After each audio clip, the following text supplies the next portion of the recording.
생활법률 3주차 강의 세 번째 시간입니다. 우리가 지난 시간에 법정 상속인의 순위 살펴보다 말았죠. 자, 법정 상속인의 순위 중에 1순위는 직계 비속입니다. 돌아가신 분의 직계 비속이 1순위 상속인이 돼요. 그래서 직계 비속이 여러 명 있는 경우는 공동 상속인이 되겠죠. 근데 촌수가 달리하니 직계 비속이 있는 경우에는 가까운 촌수의 직계 비속이 상속인이 된다 그랬어요. 그래서 자녀가 있고 손자 손녀가 있는 경우에는 자녀가 촌수가 더 가깝습니다. 그래서 자녀는 1촌이고 손자 손녀는 2촌이죠. 그래서 자녀가 이제 상속인이 된다 그랬어요. 그 다음에 이제 2순위 상속인은 피상속인의 직계 존속입니다. 이 직계 존속이 상속인이 되는 경우는 직계 비속이 없는 경우에만 직계 존속이 상속인이 돼요. 직계 비속이 한 명이라도 있으면 직계 존속은 상속인이 될 수가 없습니다. 그러니까 직계 비속이 없을 때, 그러니까 자녀가 없을 때 이제 직계 존속이 상속인이 된다. 이 직계 존속도 같은 촌수의 직계 존속이 여러 명 있으면 공동 상속인이 되고요. 또 직계 존속이 또 촌수를 달리하는 직계 존속이 있는 경우에는 가까운 촌수의 직계 존속이 공동 상속인이 됩니다. 예를 들어서 부모님이 계시고 할아버지 할머니가 계시다 그러면 부모님이 촌수가 더 가까워요. 그래서 부모님이 이제 상속인이 되는 거고요. 만약에 부모님이 안 계시고 할아버지 할머니가 계시다 그러면 할아버지 할머니가 이제 상속인이 되겠죠. 그리고 이때는 모계든 부계든 따지지 않습니다. 따라서 만약에 할머니 계시고 외할머니가 계시다 그러면 할머니 외할머니가 공동 상속인이 되는 거예요. 같은 촌수죠. 2촌. 할머니 할아버지는 같은 2촌이기 때문에 나를 기준으로 봤을 때 2촌이 되기 때문에 뭐 외할머니든 외할아버지든 뭐 할머니든 할아버지든 따지지 않고 같이 이제 동순위 이제 공동 상속인이 되겠죠. 다음에 3순위 상속인은 형제 자매입니다. 형제 자매. 이 형제 자매가 상속인이 되는 경우는요. 직계 비속도 없고 직계 존속도 없고 그리고 배우자도 없는 경우에 형제 자매가 상속인이 됩니다. 우리가 아직 배우자는 안 봤잖아요. 근데 배우자는 상속순위에 있어서 약간 특이한 그런 지위를 갖습니다. 그래서 배우자의 경우에는 직계 비속이 있으면 직계 비속과 배우자가 공동 상속인이 되고요. 직계 비속이 없으면 직계 존속과 공동 상속인이 돼요. 직계 존속도 없고 배우자만 있다. 그러면 배우자 단독 상속을 하게 되고요. 배우자도 없는 경우에 그때 비로소 형제 자매가 상속인이 됩니다. 형제 자매에 대해서도 남녀 따지지 않아요. 뭐 여자 형제든 남자 형제든 따지지 않고 기혼 미혼 따지지 않고요. 자연 혈족이든 법적 혈족이든 따지지 않아요. 그래서 부모님이 입양을 했어요. 입양을 해서 들어왔어. 그러면 그 입양한 글쎄, 이건 자녀가 되나? 자녀가 되나? 하여튼 형제 자매를 따질 때는 만약에 그러니까 부모님께서 입양을 했을 경우 나하고는 형제 자매가 되거든요. 나하고는 형제 자매가 되니까 그런 경우이든 원래 그 부모님께서 직접 이렇게 출산을 한 그런 형제 자매이든 따지지 않는다. 동복 이복 따지지 않는다. 동복은 뭐죠? 동복은 엄마가 갖고 아빠가 다른 경우죠. 엄마가 갖고 이제 엄마가 2번 결혼을 했어요. 그래서 엄마가 낳은 자녀들 사이에서는 엄마가 낳은 자녀들 사이에서는 이제 동복 형제 자매가 되는 거죠. 이복 같은 경우에는 이제 아빠는 같은데 엄마가 다른 경우죠. 그래서 이복 형제 자매도 같이 형제 자매, 여기 형제 자매에 해당이 돼요. 그 다음에 형제 자매도 없다. 그러면 사촌 이내의 반계 혈족이 상속인이 됩니다. 사촌까지 내려가는 경우는 좀 드물죠. 그래도 하여튼 형제 자매도 없는 경우에는 사촌 이내의 반계 혈족이 이제 상속인이 돼요. 그리고 이제 배우자 나왔네요. 배우자가 사망한 경우 생존 배우자가 그 직계비속과 동순위로 공동 상속인이 되고, 직계비속이 없으면 직계존속과 동순위로 공동 상속인이 되고, 직계비속도 직계존속도 없으면 배우자가 단독 상속인이 됩니다. 예를 들어서 남편이 사망한 경우에 아내가 그 자녀가 있으면 같이 응? 같이 동순위로 이제 공동 상속인이 되고 남편이 죽었는데 자녀가 없어요. 그런데 뭐 시어머니가 계시다든지 시아버지가 계시면 그 시어머니 시아버지하고 같이 공동 상속인이 되고요. 뭐 시아버지 시어머니도 안 계세요. 그러면 이 아내가 단독 상속인이 됩니다. 다음 상속 결격 사유가 있어요. 일정한 사유가 있는 경우에는 상속인이 될 수가 없어요. 상속인이 될 자격을 박탈당하죠. 이게 이제 상속 결격 사유인데 상속 결격 사유는 어떤 경우냐 하면 거기 보시면 이제 고의로 피상속이나 선순위 상속인을 살해한 경우 또는 살해하려고 한 경우 예를 들어서 이제 참 폐륜적인 행위인데 과거에 보면 그 자녀가 부모의 그 어떤 재산을 탐을 내서 부모를 이렇게 죽인 경우가 있어요. 응? 참. 그 언젠가는 자기 재산 될 텐데 말이죠. 그건 못 기다리고 부모님을 살해한 경우가 있어요. 끔찍하게. 자, 이런 경우에 이 상속 결격사유입니다. 상속 못 받아요. 그 다음에 고의로 피상속인에게 어떤 상해를 가하여 사망에 이르게 한 경우. 근데 여기서 이제 주의할 게 이게 다 고의예요, 고의. 내가 실수로 내가 잘못해서 부모님을 다치게 하고 돌아가셨어요. 내가 뭐 예를 들어서 집 앞에서 차를 후진하다가 실수로 부모님을 치여서 다치게 해서 돌아가셨어요. 참 끔찍한 일이죠. 근데 가끔 또 그런 일이 있기도 해요. 가끔 뉴스에 나오기도 하죠. 자, 이 경우에는 상속 결격이 아니에요. 왜냐면 고의로 한 게 아니잖아. 응? 고의로 한 게 아니잖아요. 실수로 한 거잖아. 과실로 한 거지. 그런 건 결격사유는 뭐예요? 다 고의예요. 고의.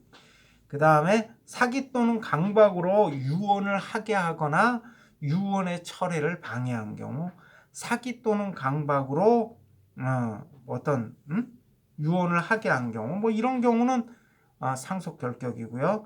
그 다음에 유언서를 위조, 변조, 파기, 은닉한 경우 이런 경우도 상속 결격 사유가 된다. 여러분들 한번 쭉 읽어보시면 이런 사람들이 상속을 받으면 안 되겠구나 이런 느낌이 들죠. 이제 상속 결격 사유예요. 이런 상속 결격 사유에 해당되는 경우에는 이제 상속을 받을 수가 없어요. 근데 이제 최근에 여러분들도 어디 그 뭐 우리 언론이라든지 이런 데서 어떤 사건 보도된 사건 접해 보셨는지 모르겠는데 유명한 여가수가 얼마 전에 참 그 어떤 자살을 한 안타까운 사건이 있었어요. 그 이후에 그 유명한 여가수가 아마 어렸을 때 부모님이 이혼하시면서 어머니가 아주 어린 나이에 자녀들을 놔두고 집을 나가셨나 봐요. 그 이후로 거의 20년 가까이 뭐 연락도 없었고 돌봐준 적도 없었대요. 그런데 이제 이 여가수가 자살하고 난 다음에 글쎄요 뭐 하여튼 무슨 의도인지 모르겠는데 이제 아마 느낌은 아마 재산이 워낙 이 사람이 이제 유명한 가수다 보니까 나름대로 뭐 집도 사고 이렇게 좀 재산을 축적을 했었나 봐요. 아마 그 재산이 탐이 나서 그런 건지 모르겠는데 하여튼 20년 만에 갑자기 나타나서 어머니 행세를 하면서 재산을 이제 상속 재산을 자신에게도 나눠달라 이렇게 요구를 했고 거기에 대해서 이제 친오빠가 하여튼 뭐 이렇게 뭐 분노해서 언론 매체하고 인터뷰하는 그런 걸 본 적이 있어요. 근데 자 그런 경우에 그러니까 예를 들어서 자녀가 사망한 경우 자녀가 어떤 배우자라든지 직계비속 없이 사망한 경우 그 부모가 그 오랜 기간 동안 만약에 그 어렸을 때부터 그 자녀에 대한 어떤 부모로서의 그런 어떤 뭐 부양 의무라든지 이런 것도 전혀 이행하지 않았는데 갑자기 나타나서 재산을 상속받기를 원하는 경우 상속 결격 사유로 규정을 해야 되지 않느냐 이런 논의는 있는데 안타깝게도 그 경우 상속 결격 사유에는 해당이 되지 않아요. 따라서 현행법에 의하면 아마 그 어머니 되시는 분이 아마 상속을 받게 될 거예요. 그런데 이제 그 부분에 대해서도 어떤 상속 결격 사유로 규정을 하자 이런 논의가 있어요. 그런데 이제 그 일단 뭐 그게 상속 결격 사유가 되려면 그 우리 그 국회에서 법으로 규정을 해야겠죠. 다음 대습상속이라고 있어요. 대습상속. 좀 용어가 좀 낯설죠. 근데 이게 꽤 우리나라에서는 예전서부터 인정되어 왔던 관습적으로 인정되어 왔던 거예요. 근데 요 이제 민법에 이제 명문의 규정을 두고 있어요. 근데 대습상속이라는 게 뭔지 한번 보죠. 상속인으로 될 사람이 상속인으로 될 직계비속 또는 형제자매가 상속 개시 전에 사망하거나 어떤 결격자가 된 경우 그 직계비속 또는 배우자가 그 사망하거나 결격된 자의 순위에 가름해서 상속인이 되는 걸 대습상속이라 그래요. 대신 상속인이 된다 이거예요. 다시 한번 읽어 드릴게요.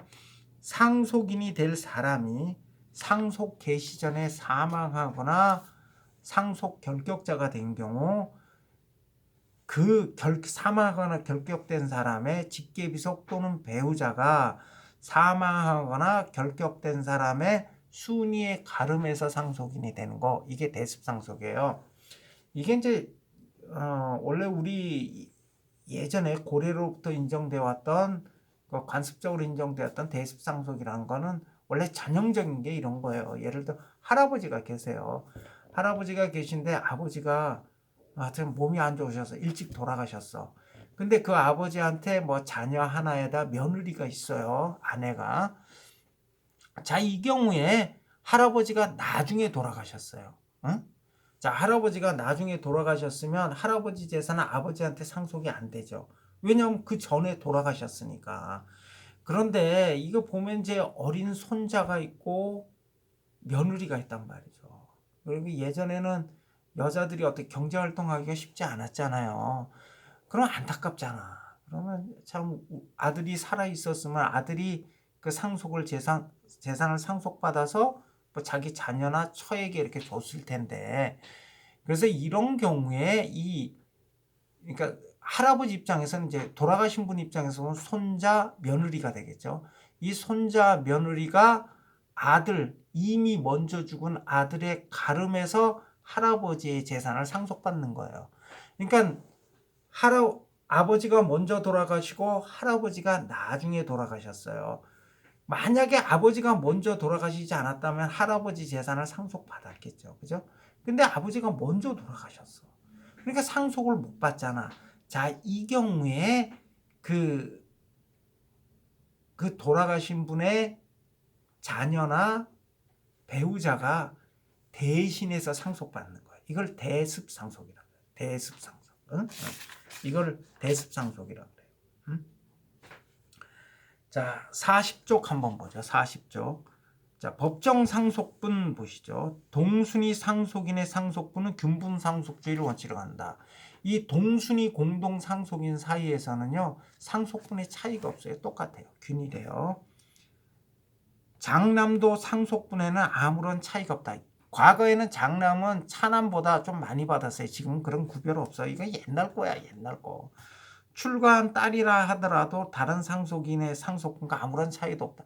이거 아주 옛날 거예요. 예전에, 그러니까 1990년 민법 개정 이전에 딸은 아들의 절반을 받았어요. 아들이 상속분이 1이라면 딸은 0.5고요.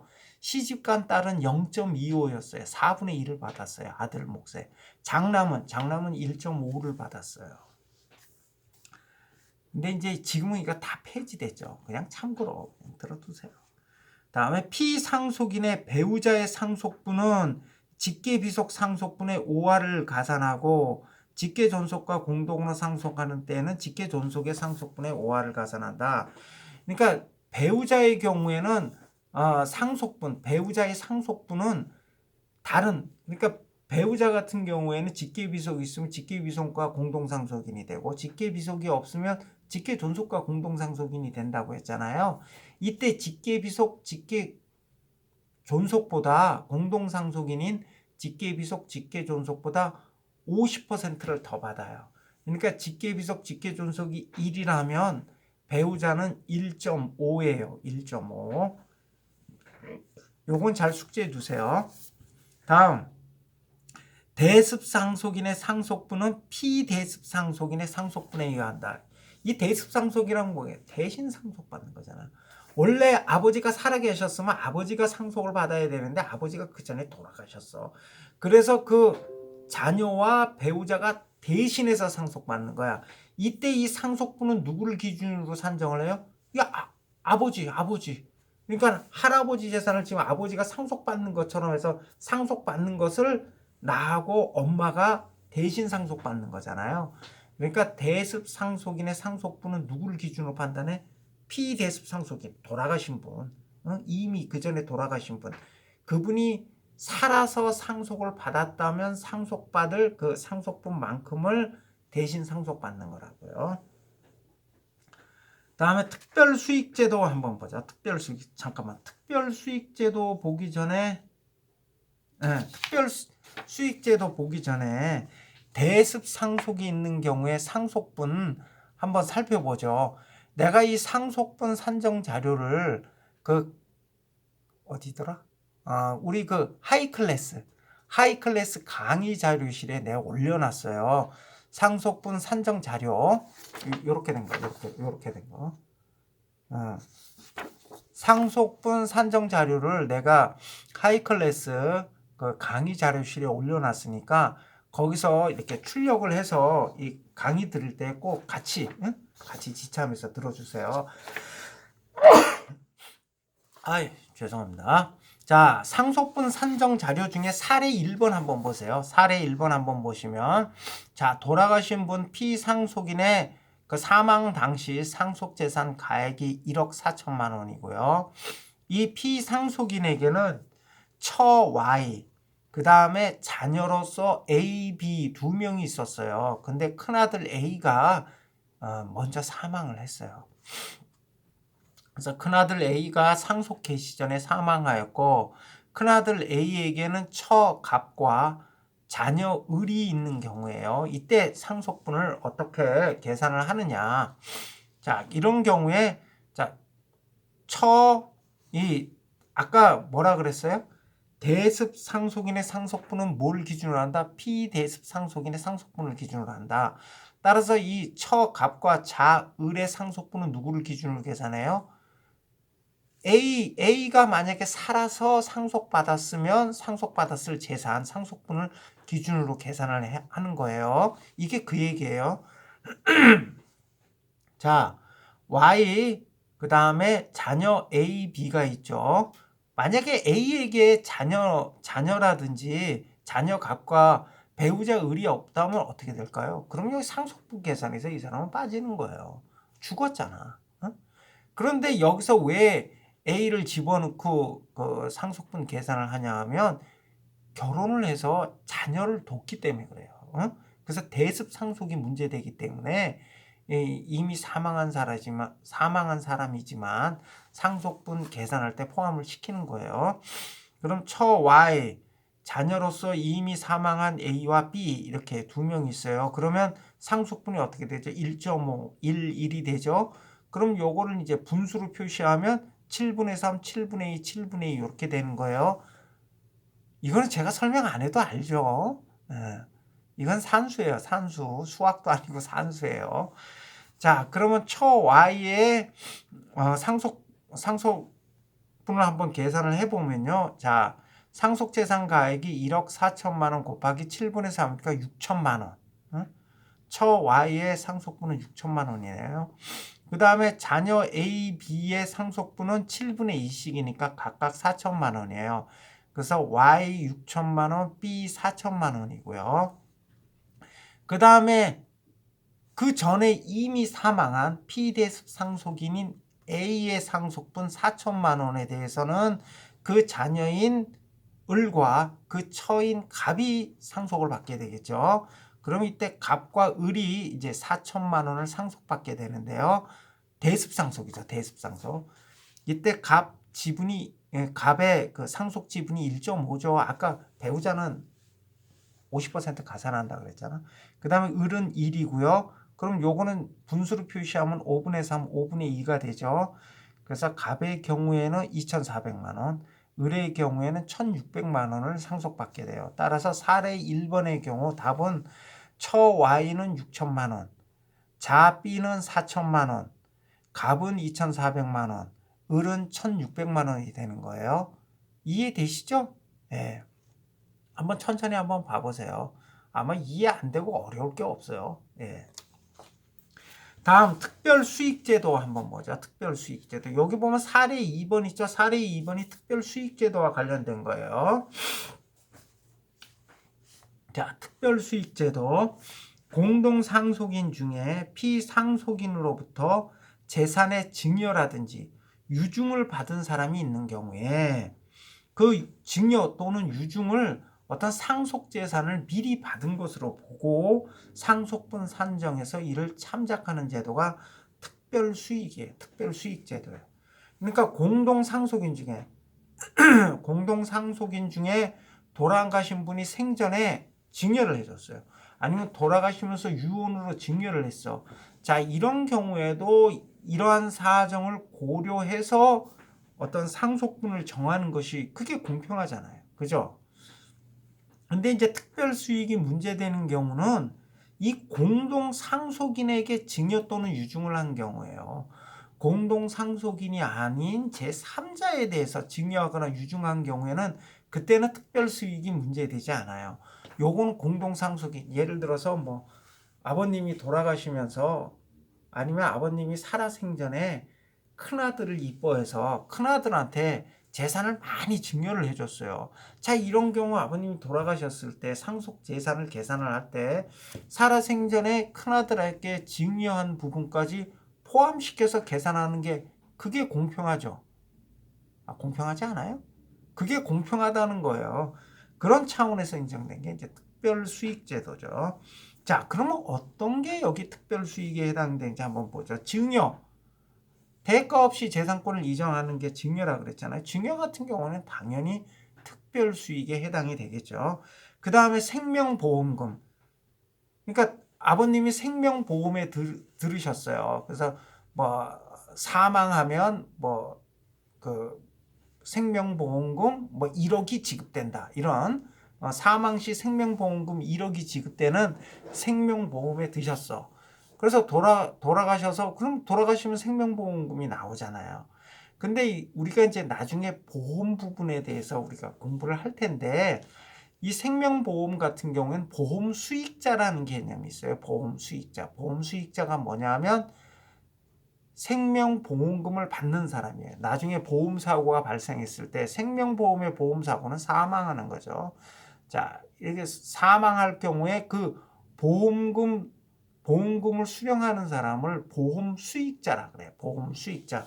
나도 생명보험 계약을 많을 때는 3개나 들었어요. 뭐 내가 듣고 싶어서 들은 건 아니고 주변에서 사람들이 와가지고 내 아는 사람들이 와서 심지어는 내 동생까지도 오고 그러니까 아는 사람들이라서 보험 계약정 한번 들어주세요. 그러니까 안 들어줄 수가 없어요. 그래서 한 3개까지 들었다가 지금은 2개는 해지했고요. 지금 하나는 계속 지금 가지고 있어요. 근데 나 같은 경우는 이제 보험 수익자가 누구냐 하면 상속인으로 돼 있어요. 상속인. 그러니까 상속이니까 나 같은 경우는 이제 우리 아이들하고 내 처죠. 응? 아이들하고 내 처가 상속이네요. 보험 수익자. 그러니까 내가 사망하면 생명보험금이 우리 아이들하고 내 처하고 아이들에게 지급이 되죠. 근데 이때 이 생명보험금은 상속재산이 아니에요. 상속재산이 아니야. 그래서 만약에 내가 뭐 그런 일은 있어서는 안 되겠지만 내가 빚을 많이 줬어. 그런 상태에서 내가 이제 사망을 했어요. 이 경우에 이제 내 처나 아이들은 상속 포기를 하겠죠. 우리가 나중에 상속 포기도 배워요. 상속 포기를 하겠죠. 상속 포기를 하더라도 생명보험금을 받을 수가 있어요. 왜냐하면 생명보험금은 상속재산이 아니에요. 그 생명보험금 뭐예요? 보험 수익자의 고유재산이에요. 보험 수익자의 고유재산. 그러니까 이 생명보험금은 상속을 포기하더라도 받을 수 있다. 그런데 이 보험 수익자를 만약에 이렇게 상속인 또는 그 가족들 중에 특정인을 지정해도 돼요. 예를 들어서 우리 아들이 내가 지금 위로 딸이 둘이고 막내가 아들이에요. 아들이 이제 전우진인데 내가 만약에 거기다 보험 수익자 전우진 하면 전우진이 자기 혼자서 그 보험금 받는 거예요. 이렇게 정해도 되고 아니면 상속인 이렇게 써놔도 되고 근데 대부분은 상속인으로 많이 해놓지. 근데 만약에 보험 수익자를 나로 했어. 내가 지금 보험 계약자잖아. 피보험자고. 내가 지금 보험 계약에 가입해서 내가 지금 보험료를 납입하고 있거든요. 그리고 그 생명보험의 대상은 누구야? 나죠. 피보험자라 그래. 그 다음에 보험 수익자를 만약에 나로 정했다. 보험 수익자를 전연철 나로 정했다. 자, 이 경우에는 어떻게 되냐면 사망하면서 생명보험금이 나한테 지급되는데 난 죽었잖아.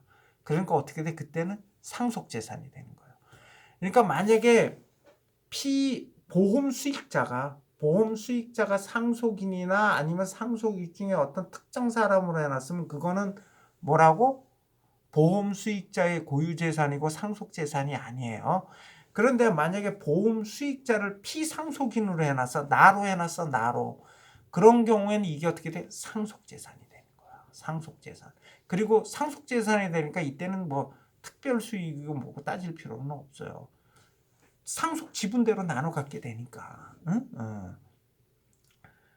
근데 이제 보통 보험계약자 피보험자 자신을 보험 수익자로 지정하는 경우는 별로 없어요. 생명보험에서.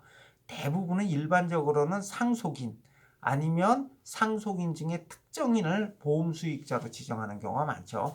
그런 일반적인 경우에는 어떻게 된다? 생명보험금이 요거는 보험 상속재산이 아니고 상속재산에 속하지 않고 그 보험 수익자의 고유재산이 된다. 따라서 이건 뭐예요? 특별수익에 해당이 되는 거죠. 증여하고 똑같이 보는 거예요. 다음에 사망퇴직금. 피상속인의 사망에 의하여 상속인 중 한 사람이 사망퇴직금을 취득한 경우에도 특별수익에 해당이 된다. 이것도 특별수익으로 봐요. 다음에 유언으로 증여한 경우 이것도 당연히 특별수익이죠. 이것도 당연히 특별수익인데 우리가 이제 나중에 요 특별 수익이 들어간 경우, 요 특별 수익이 있는 경우에 상속분 산정에 대해서 우리가 공부를 할 거예요. 그때 보면 다른 특별 수익과 달리 유증의 경우에는 그 계산 방식을 좀 주의를 해야 돼요. 다른 경우에는 우리가 상속재산을 계산할 때 돌아가신 분이 사망 당시에 남겨둔 상속재산 가액에다가 이 증여라든지 생명보험금을 포함시켜서 상속재산으로 보고 상속분을 계산을 해요. 그런데 유증 같은 경우는 포함시키지 않아요. 왜 유증은 포함시키지 않냐면 유증은 상속재산 안에 지금 이미 포함되어 있어요. 그러니까 유증은 별도로 가산하지 않아요. 요거는 나중에 우리가 직접 이렇게 우리가 사례를 갖고 계산을 하다 보면 쉽게 이해할 수 있어요. 하여튼 요 특별 수익에 대해서 간단히 살펴보고요. 다음 시간에는 이 특별 수익과 관련된 사례 문제를 한번 풀어보면서 좀 공부해 보기로 하죠. 이번 그 생활법률 3주차 강의는 여기까지 하고요. 다음 시간에 특별 수익의 사례 문제부터 시작하도록 하겠습니다. 수고하셨습니다.